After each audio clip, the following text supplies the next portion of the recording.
Bismillahirrahmanirrahim. Assalamualaikum warahmatullahi wabarakatuh.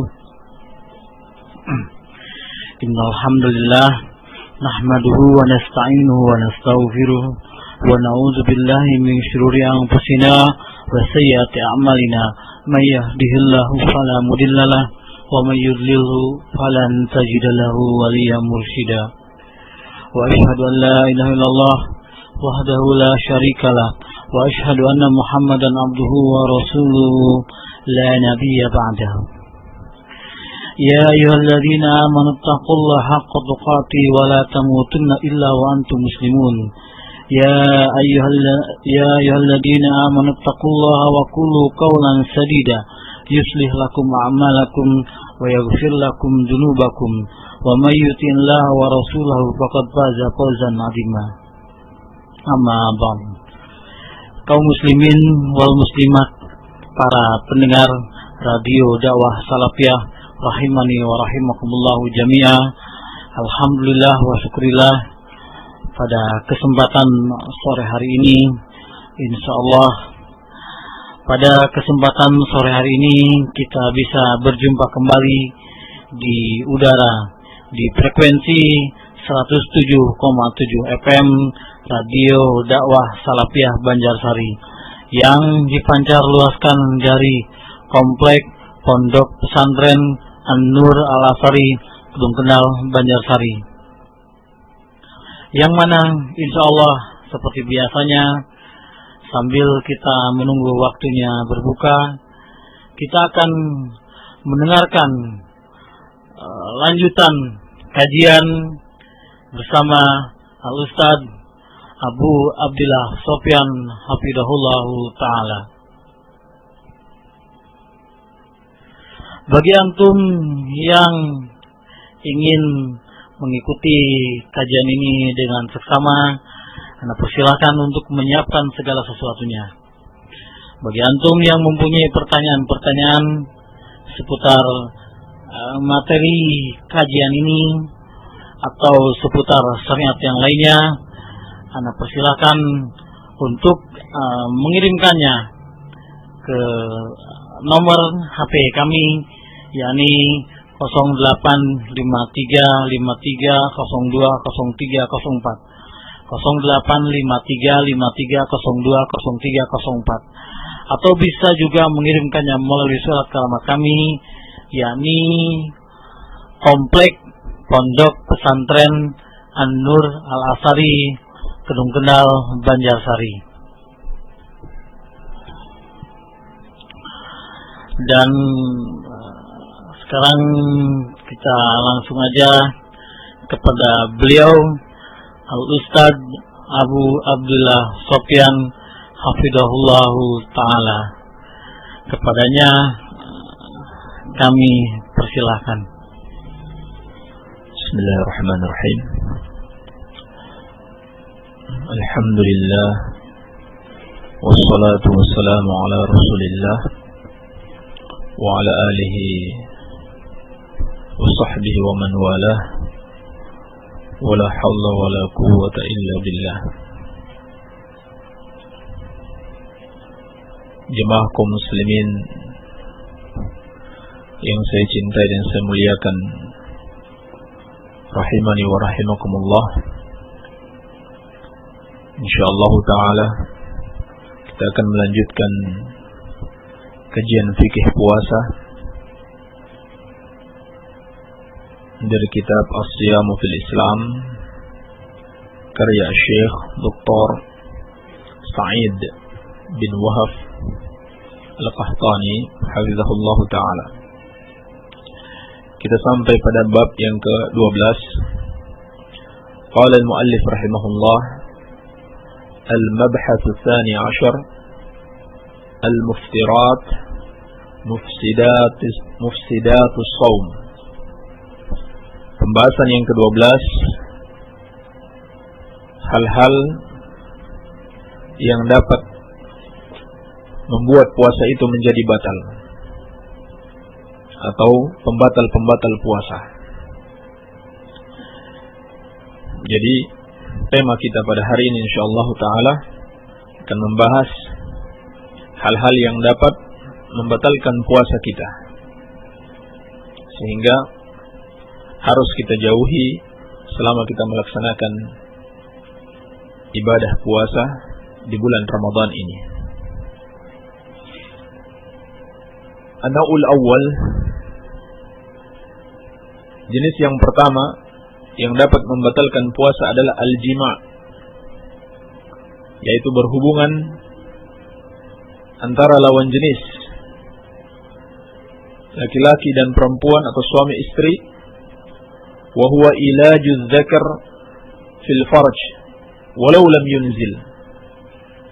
Dan definisi jima adalah memasukkan kemaluan laki-laki pada kemaluan wanita meskipun tidak sampai mengeluarkan air mani, maka ini sudah batal puasanya. Wa huwa a'zamul muftirat, dan dia merupakan pembatal puasa yang paling besar. Wa akbaruha itsman, dan paling besar pula dosanya. Allah Subhanahu wa taala berfirman, "Fal'ana bashiruhunna wabtagu ma kataballahu lakum wa kulu washrabu hatta yatabayyana lakumul khaytul abyadu minal khaytil aswadi minal fajri thumma atimmus siyama ilal lail." Dalam surat Al-Baqarah ayat ke 187.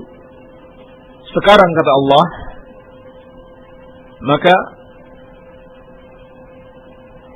bergaulah atau berhubunganlah terhadap istri-istri kalian. Ya, pergaulilah istri-istri kalian yang melakukan jima pada malam hari, dan harapkanlah apa yang telah ditetapkan Allah atas kalian, yakni anak. Dan makan dan minumlah sampai jelas bagi kalian benang putih dari benang yang hitam dari fajar, kemudian sempurnakan puasa sampai malam. Ayat ini menjelaskan bolehnya berhubungan suami istri, makan dan minum pada malam hari sampai terbit fajar. Maka dapat dipahami kalau begitu, kalau dilakukan setelah terbit fajar, puasa itu batal. Baik. Ini dari Al-Quran. Adapun dari As-Sunnah, dalam hadis Abi Hurairah radhiyallahu anhu yang diriwayatkan oleh Al-Imam Al-Bukhari dan Al-Imam Muslim, bahwasanya beliau berkata, "Bainama nahnu julusun inda Nabi sallallahu alaihi wasallam idz ja'ahu rajulun." Tatkala kami sedang duduk bersama Rasulullah sallallahu alaihi wasallam, tiba-tiba datang kepada beliau seorang laki-laki. Faqala ya Rasulullah halaktu. Lalu laki-laki ini berkata, "Ya Rasulullah, binasa aku." Qala malak. Nabi sallallahu alaihi wasallam bersabda, "Ada apa denganmu?" Qala waqa'tu 'ala imra'ati wa ana sha'imun. Dia berkata, aku berhubungan dengan istriku padahal aku sedang berpuasa. Maka Nabi sallallahu alaihi wasallam menetapkan apa yang dia ucapkan itu sebagai suatu kebinasaan, artinya puasanya menjadi batal. Demikian pula ulama ijma' seperti yang dikatakan oleh Al-Imam Ibn Al-Munzir dalam kitabnya Al-Ijma', "Walam yakhtalif ahlul ilmi anna Allah azza wa jalla harrama 'ala as-sha'imi fi nahari Ramadan ar-rafatha wa huwa al-jima' wal akla wa syurba." Ulama tidak berbeda pendapat, kata beliau, bahwasanya Allah Subhanahu wa taala mengharamkan atas orang yang berpuasa pada siang hari bulan Ramadan untuk berjima, berhubungan suami istri. Demikian pula Allah mengharamkan makan dan minum. Kemudian orang yang berhubungan suami istri di siang hari bulan Ramadan dalam keadaan dia sedang berpuasa, maka dia mendapatkan dosa besar. Wajib baginya untuk bertobat kepada Allah Subhanahu wa taala.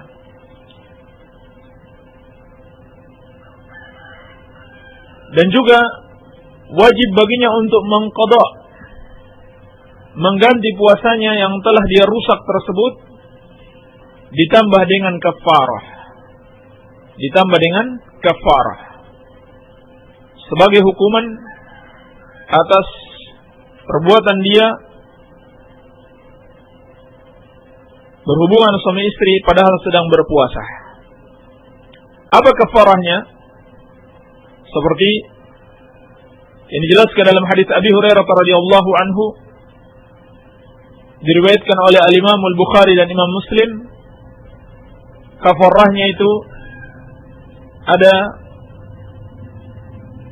beberapa tingkatan. Yang pertama, wajib baginya untuk membebaskan seorang budak yang beriman. Kalau dia tidak mampu, maka hendaklah dia berpuasa selama 2 bulan berturut-turut. 2 bulan berturut-turut. Ini hukumannya.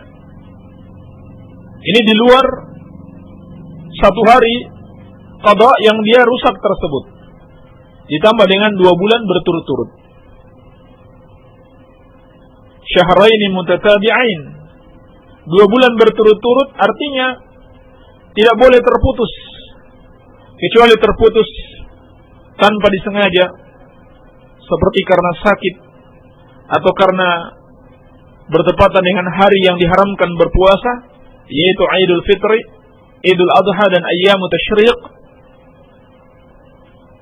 Kalau dia putus dengan sengaja, maka dia harus mengulang lagi dari awal. Harus mengulang lagi dari awal. Baik. Kalau dia tidak mampu puasa 2 bulan berturut-turut, maka wajib atasnya memberi makan 60 orang miskin. Setiap orang miskin mendapatkan 1,5 kilogram dari makanan yang biasa dimakan oleh penduduk negerinya. Dan ini berlaku, pendapat yang benar dari pendapat para ulama, ini berlaku bagi laki-laki dan wanita tersebut. Bagi laki-laki dan wanita tersebut. Dan kalau dia tidak mampu juga untuk memberi makan 60 orang miskin, maka itu menjadi hutang baginya. Itu menjadi hutang. Kalau dia mampu, harus dia bayar kafarahnya sesuai dengan urutannya. Ya. Membebaskan seorang budak yang beriman, kalau tidak mampu baru kemudian berpuasa 2 bulan berturut-turut. Kalau tidak mampu baru kemudian memberi makan 60 orang miskin. Bersamaan dengan itu, ulama menjelaskan juga, setelah dia berhubungan suami istri, dia tetap diwajibkan untuk menahan diri dari sisa hari tersebut. Sebab dia berbuka bukan karena suatu uzur syar'i dan bukan pula rukhsah yang diberikan Allah Subhanahu wa taala. Walaupun demikian, puasanya dianggap sudah rusak, sudah batal, sehingga wajib dia untuk mengqadanya. Baik, ini yang pertama. An-naw' tsani, inzalul mani bi ikhtiyarihi. Pembatal puasa yang kedua adalah mengeluarkan air mani dengan pilihan sendiri. Artinya dengan sengaja. Sawa'un kana dzalika bi taqbil, sama saja apakah dengan ciuman, au lams, atau pegangan, au istimna, atau melakukan onani. Apakah onani sendiri atau dengan istrinya? Au bi taqririn nazar bi qasdi talazzuz wal inzal, atau dengan melihat kepada istrinya, atau sebaliknya istri melihat kepada suaminya dengan tujuan untuk mendapatkan kenikmatan dan mengeluarkan air mani. Au ghairi dzalika minal asbab, atau sebab-sebab yang lain yang memang disengaja. Ini menurut Asy-Syaikh hafizahullah taala termasuk pembatal puasa. Walaupun ulama khilaf di dalam masalah ini, tetapi berdasarkan dalil yang diriwayatkan oleh Al-Imam Al-Bukhari dan Muslim dari Abi Hurairah radhiyallahu anhu, Nabi sallallahu alaihi wasallam bersabda, "Kullu 'amal ibni Adam yudha'af al-hasanatu bi asyri amsalha ila 700 dhi'fin." Setiap amalan anak Adam itu dilipat gandakan. 10 dilipat gandakan, satu kebaikan dilipat gandakan menjadi 10, menjadi 700 kebaikan. Allah Subhanahu wa taala berfirman, "Illa shaum," kecuali puasa. "Fa innahu li wa ana ajzi bihi." Sesungguhnya puasa itu untukku dan aku yang akan membalasnya. Yada syahwatahu wa ta'amahu min ajli. Karena dia telah meninggalkan syahwatnya dan makannya karena aku. Hadis ini menunjukkan berpuasa itu bukan sekedar meninggalkan makanan, tetapi meninggalkan syahwat. Dan dalam lafaz Bukhari, yatruku syahwatahu wa ta'amahu wa syarabahu min ajli. Dia meninggalkan syahwatnya, makanannya dan minumannya karena aku. As-siyamu li wa ana ajzi bihi wal hasanatu bi asyri amsalha. Puasa itu untukku, aku yang akan membalasnya, dan satu kebaikan dilipat gandakan menjadi 10. Jadi ini merupakan dalil peringatan bahwasanya puasa itu juga menahan diri dari syahwat, sehingga banyak ulama berpendapat mengeluarkan air mani dengan sengaja walaupun bukan dengan hubungan suami istri pada kemaluannya, itu juga membatalkan puasa. Tetapi kalau tidak sampai mengeluarkan air mani, ciuman dengan istri dan bercumbu dengannya, maka tidak membatalkan puasa berdasarkan hadis Aisyah radhiyallahu anha, sebagaimana dalam riwayat Bukhari dan Muslim, beliau mengatakan, "Kana an-nabiy sallallahu alaihi wasallam yuqabbilu wa yubashiru wa huwa shaimun wa kana amlakukum li irbih." Adalah Nabi sallallahu alaihi wasallam mencium istri-istrinya dan bercumbu dengan mereka dalam keadaan beliau sedang berpuasa.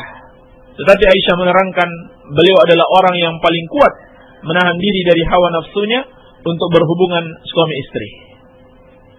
Oleh karena itu, boleh saja suami istri kalau mau berciuman atau mau bercumbu ketika mereka sedang berpuasa.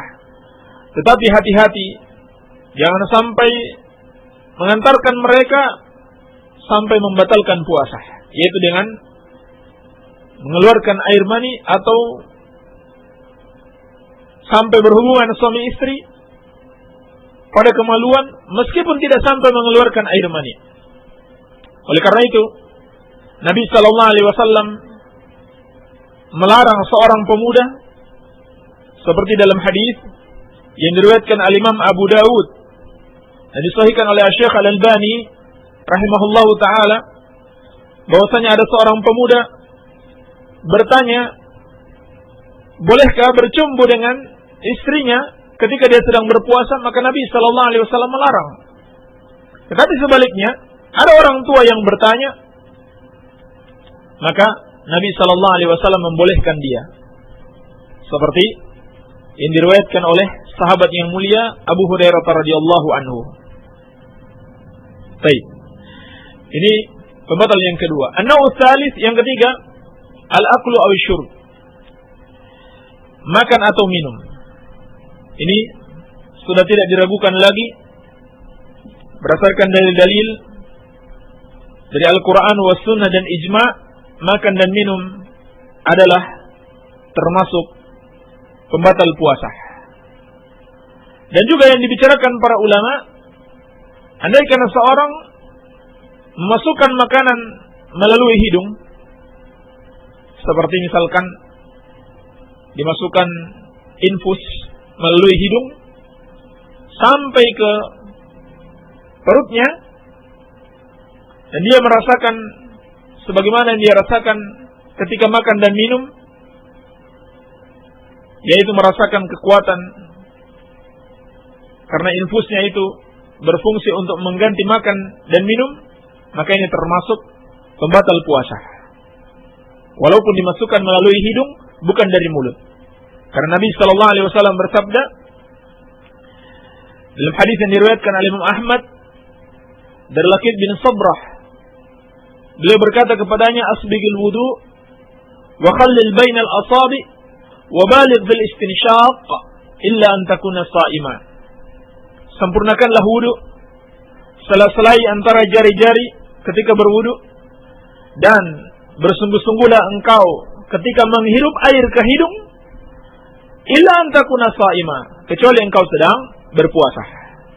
Maka hadis ini menunjukkan kalau dengan sengaja seorang memasukkan air ke hidung atau makanan dan sampai ke tubuhnya, maka hal itu termasuk pembatal wudu.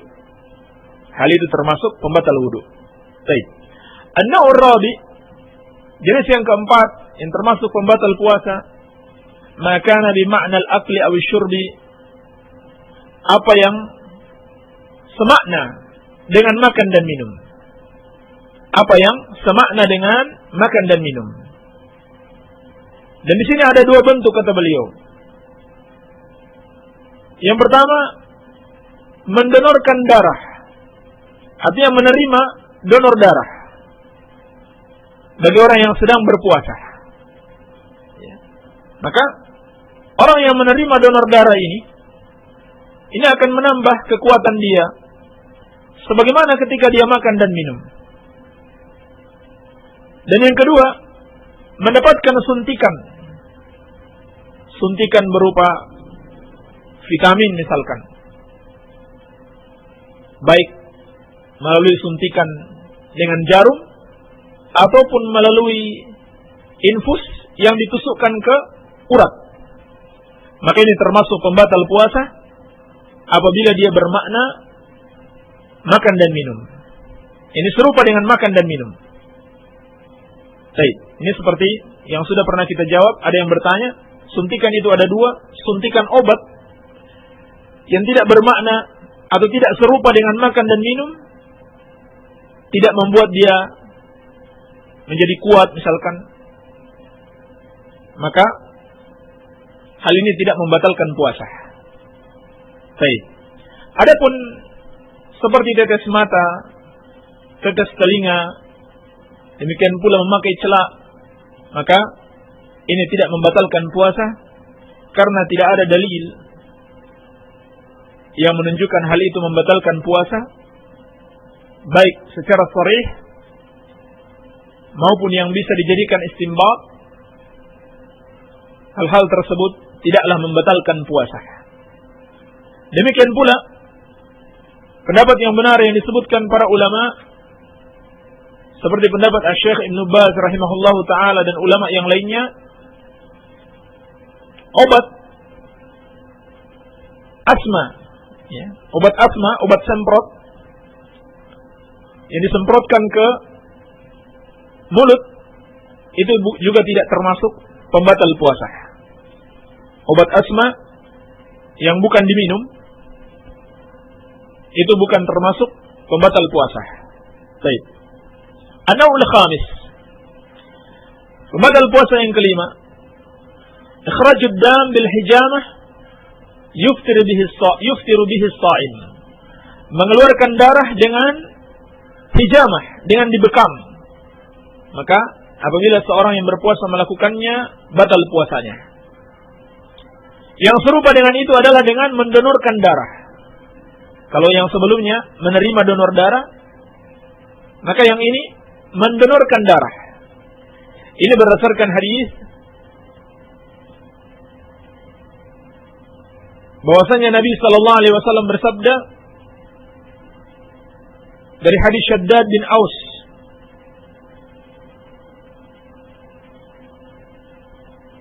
diriwayatkan oleh Imam Abu Dawud, kata beliau, afṭar al-hājim wal mahjum. Demikian pula hadis yang sama dari sahabat Tsauban, Abu Hurairah dan yang lainnya Nabi sallallahu alaihi wasallam bersabda, "Aftarul hajim wal mahjum."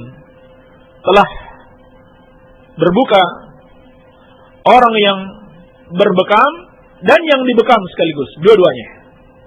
Orang yang berbekam dan orang yang dibekam sekaligus. Artinya orang yang bekerja, membekam, dan yang dibekam. Ini pendapat yang dikuatkan oleh Syekhul Islam Ibn Taimiyah rahimahullah dan muridnya Ibn Qayyim, juga Syekh Ibn Baz, Ibn Utsaimin, dan Al-Lajnah Daimah. Bahwasanya yang membekam dan yang dibekam batal puasanya. Walaupun ada pendapat yang lain seperti yang dikemukakan oleh Al-Imam Ibn Hazm, demikian pula Syekh Muqbil rahimahullah, bahwasanya hukum ini sudah mansukh karena terdapat hadis yang sahih, ihtajama Rasulullah sallallahu alaihi wasallam wa huwa shaimun. Bahwasanya Rasulullah sallallahu alaihi wasallam berbekam dalam keadaan beliau sedang berpuasa. Sehingga kata para ulama, kalaupun hadis tentang berbekam itu membatalkan puasa, kita tidak katakan mansukh, maka maknanya adalah maksudnya dia dapat mengantarkan puasa menjadi batal. Sebab seorang itu kalau diambil darahnya, dia akan lemah badannya dan membawa dia pada akhirnya membatalkan puasa.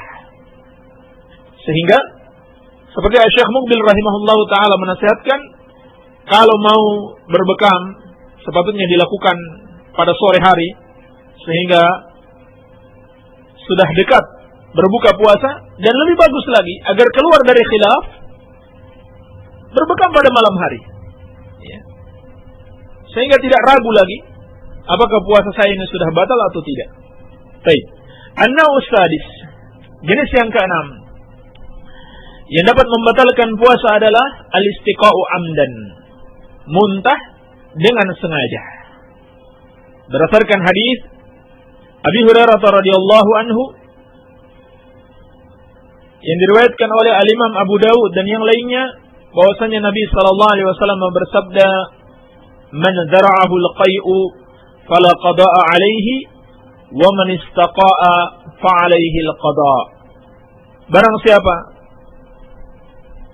yang muntah tanpa sengaja, maka tidak wajib atasnya qada. Artinya puasanya tidak batal. Dan barang siapa yang sengaja untuk memuntahkan apa yang ada dalam perutnya, maka wajib atasnya qada. Artinya puasanya itu menjadi batal. Dan ini juga sudah disepakati oleh para ulama, seperti kata Imam Ibn al-Munzir rahimahullah, wa ajma'u ala annahu la syai'a 'ala as-sha'im idza zara'ahu al-qai'. Ulama sepakat bahwa orang yang muntah tanpa sengaja puasanya tidak batal dan tidak ada qada atasnya. Tidak ada kewajiban apapun atasnya. Teruskan puasanya. Wa qala wa ajma'u 'ala ibtali shaumi man istaqa'a amdan. Ulama juga sepakat akan batalnya puasa atau batalnya puasa orang yang muntah dengan sengaja. An-naw'us sabi, jenis yang ketujuh, khuruju damil haid wan nifas, keluarnya darah haid dan nifas bagi wanita. Berdasarkan sabda Nabi sallallahu alaihi wasallam, "Alaysa idza hadat lam tusalli wa lam tasum?"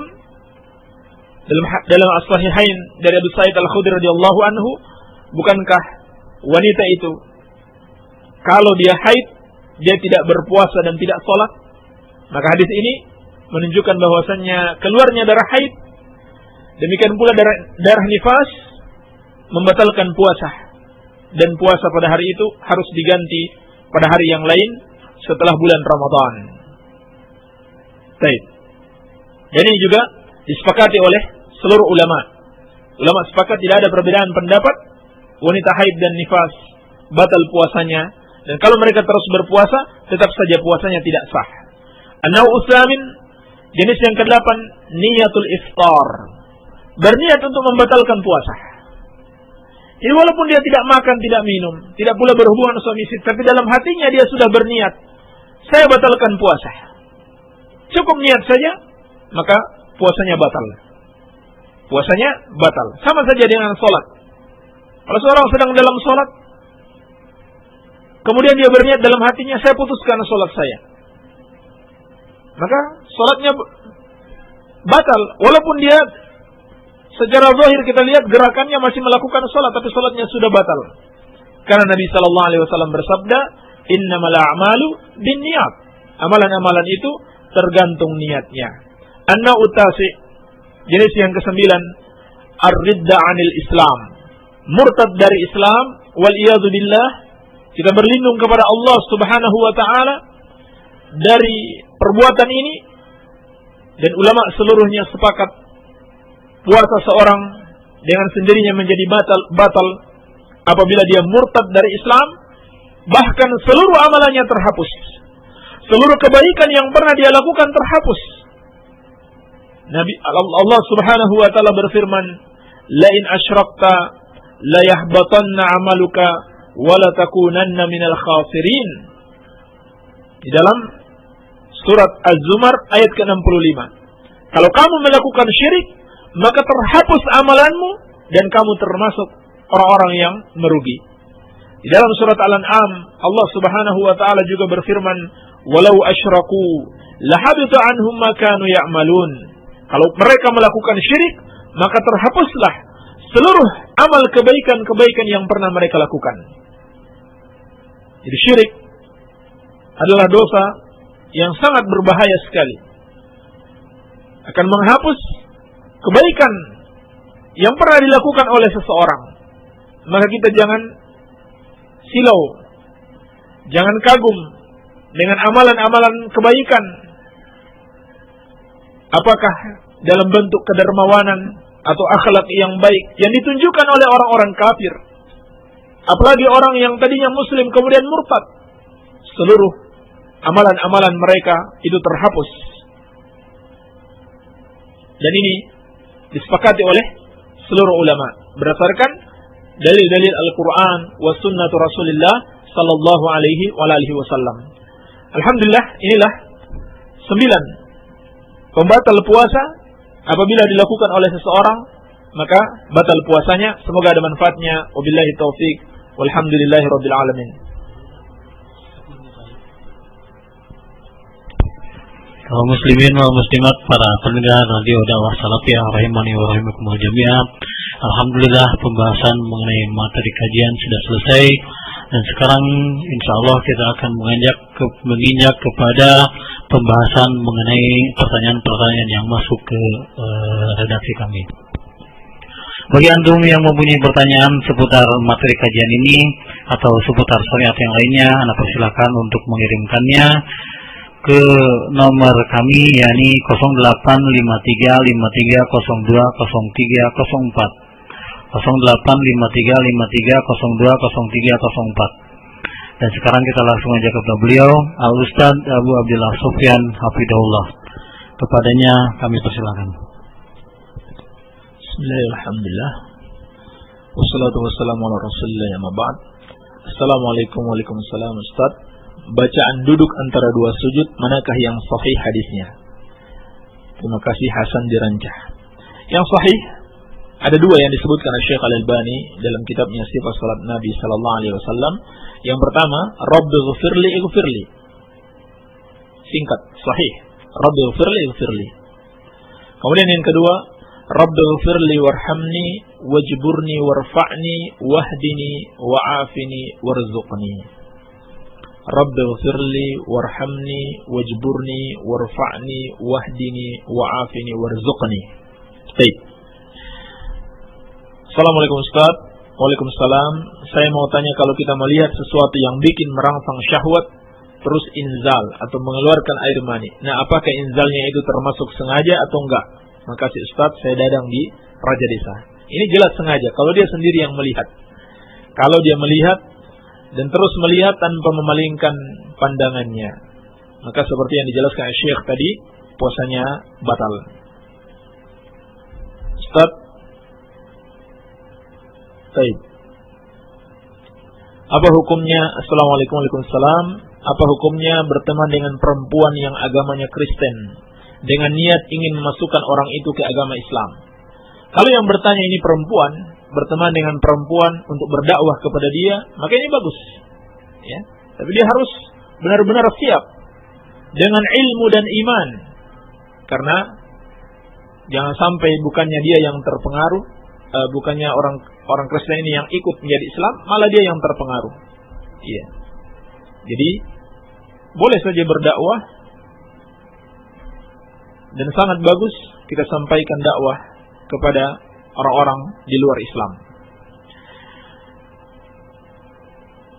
Tapi ingat, dia berteman ini cuma sekedar tujuan untuk menyampaikan dakwah kepadanya, bukan untuk menjadikan dia sebagai teman setia, karena ini diharamkan di dalam Islam. Bismillah, kebanyakan orang-orang NU sebelum berdoa atau tawasulnya ila hadrati Syekh Abdul Qadir Al-Jailani Al-Fatihah, katanya biar mantap. Apakah ini boleh? Ini tidak boleh. Ini termasuk bid'ah. Tidak ada contohnya dari Rasulullah sallallahu alaihi wasallam.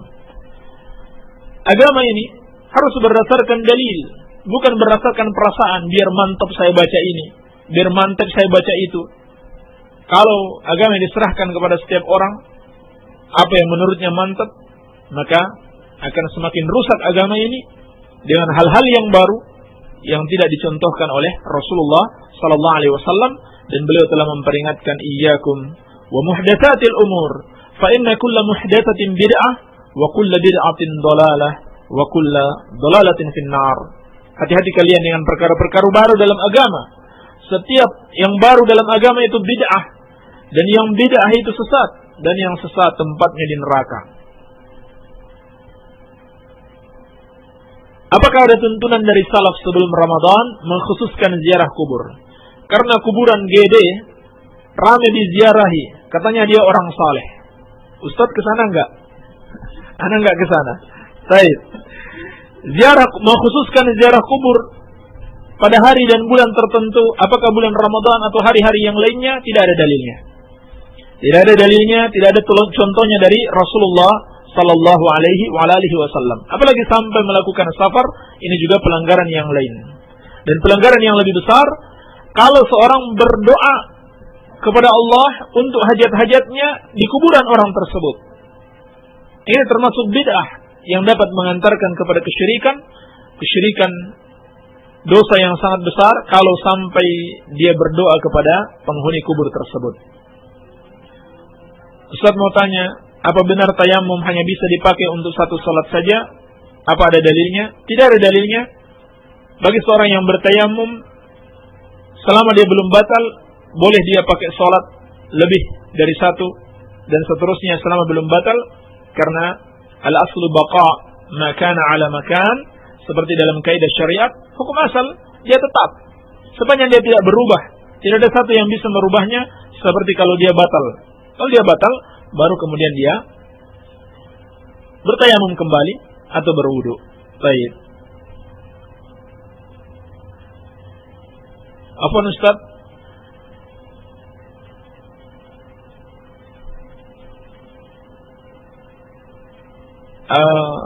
Apabila sholat tarawih setiap 2 rakaat ada doa dan salawat dipimpin oleh salah satu makmum, bunyinya Al-Badru Muhammad sallu alaihi Muhammad, Allahumma salli wa sallim ala Muhammad. Pertanyaannya, apakah wajib menjawab salam tersebut, dan bolehkah mengamini di setiap doa Syekhul Anam Cipari?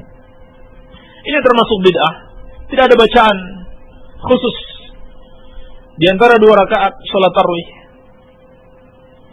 dan tidak pula ada kewajiban bagi makmum untuk menjawab hal tersebut. Iya. Ini termasuk bid'ah. Tidak ada dalilnya, tidak ada contohnya dari Rasulullah sallallahu alaihi wasallam. Pak Ustaz, di kampung ana kalau sesudah adzan biasanya salawatan atau puji-pujian, apa itu dia termasuk bernyanyi, Pak Ustaz? Ya. Kalau dia buat dalam bentuk nyanyian, makanya tidak dibolehkan. Ini termasuk bid'ah, tidak ada contohnya dari Rasulullah sallallahu alaihi wasallam. Maaf Ustaz, mengapa hadis dhaif tidak boleh dijadikan hujjah? Padahal sama-sama dari Nabi sallallahu alaihi wasallam. Hadis dhaif bukan hadis yang kita pastikan dari Nabi sallallahu alaihi wasallam. Tidak bisa kita katakan hadis dhaif itu adalah hadis yang berasal dari Rasulullah sallallahu alaihi wasallam. Justru hadis dhaif itu karena kita masih ragu, maka kita tidak jadikan dia sebagai hujjah.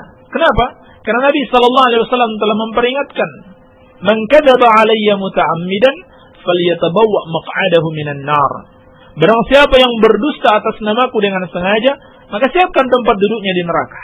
Jadi kita khawatir jangan sampai kita berdusta atas nama Rasulullah sallallahu alaihi wasallam. Kita katakan Rasulullah SAW bersabda begini dan begitu, padahal dia tidak mengucapkan seperti itu. Padahal beliau tidak mengucapkannya. Maka harus berhati-hati, harus pasti dulu. Dan juga sabda beliau, "Man haddatsa anni haditsan yura annahu kadzibun, fa huwa ahadul kadzibain." Barang siapa yang menyampaikan dari aku suatu hadis yang dia itu masih ragu, hadis ini benar atau tidak? Benar atau tidak ucapan Rasulullah sallallahu alaihi wasallam atau ucapan manusia biasa? Maka kalau dia tetap menyampaikannya, dia adalah salah seorang pendusta. Jadi hadis itu harus benar-benar kita yakin. Kita jadikan hujjah itu harus benar-benar kita yakin berasal dari Rasulullah sallallahu alaihi wasallam. Adapun hadis dhaif adalah hadis yang tidak bisa kita yakini karena lemah. Apakah karena yang menyampaikannya orang yang lemah hafalannya, atau bahkan dia tertuduh berdusta? Maka tidak boleh kita yakini itu sebagai suatu hadis dari Rasulullah sallallahu alaihi wasallam. Baik, Ustaz, apakah bekam membatalkan puasa? Tadi sudah kita jawab di dalam materi pembahasan. Maaf, saya mau bertanya, misalkan tahun kemarin ada puasa yang belum diqadha, bagaimana hukumnya dan bagaimana cara mengqadhanya? Tolong dijawab melalui SMS. Nanti dibalas ini ya. Biasa aja dilakukan puasa dari mulai terbit fajar sampai terbenam matahari dengan niat mengqadha puasa tahun yang lalu. Walaupun 2 tahun yang lalu, tetapi ini seharusnya dihindari. Sepatutnya kita mengqadha puasa tahun yang kemarin sebelum datang Ramadan berikutnya. Tapi kalau misalkan memang ada halangan, betul-betul ada halangan sehingga tidak bisa mengqadha, maka tidak mengapa kita qadha puasa yang berlalu walaupun sudah lebih dari setahun yang lalu dengan niat qadha, dan puasanya sama, tata cara puasanya sama ketika di bulan Ramadan. Baik. Setelah disamakan dengan mizan Arab Saudi, maka mizan Indonesia kurang dari 2,5 kg. Apa betul Pak Ustaz? Tolong dijawab. Kalau di Arab Saudi, seperti di dalam fatwa Al-Lajnah Daimah, komite fatwa tetap resmi di Arab Saudi, demikian pula fatwa Syekh Ibn Baz, mufti Saudi yang dahulu, itu 3 kg. Iya. Memang sebagian ulama berpendapat 2,5 kg untuk zakat fitrah. Tetapi yang lebih afdal kalau kita mau hati-hati, ya, kita lebihkan, tidak mengapa, 3 kg itu lebih bagus. Baik. Jika seorang wanita hamil tua sedangkan dia dalam mengerjakan salat tarawih merasa pengap dan kadang kelelahan dalam melakukan gerakan salat tersebut, saya minta nasihat, apakah lebih baik baginya tetap mengerjakan salat tersebut secara kontinu atau diselang-seling atau bagaimana? Lakukan salat sekemampuan dia. Kalau dia mampu kontinu secara terus-menerus, itu lebih bagus. Dan kalau juga tidak mampu selang-seling dengan ada istirahat, maka tidak mengapa insyaallah ta'ala. Dan juga dia lakukan gerakan sesuai kemampuannya. Kalau tidak mampu ruku secara sempurna dan sujud secara sempurna, lakukan saja sesuai kemampuannya. Bahkan kalau mau sholat sambil duduk, kalau itu yang dia mampu, juga tidak mengapa. InsyaAllah ta'ala itu semua menjadi kebaikan-kebaikan baginya. Dan syariat Islam ini adalah syariat yang ringan, ya, tidak memberatkan para pemeluknya. Barangkali ini saja yang bisa kita jawab. Semoga ada manfaatnya. Lebih dan kurangnya saya mohon maaf. Subhanaka Allahumma wa bihamdika asyhadu an la ilaha illa anta astaghfiruka wa atubu ilaik. Wa sallallahu ala nabiyyina Muhammadin wa alihi wa sallam. Wa akhiru da'wana anil hamdulillahi rabbil alamin.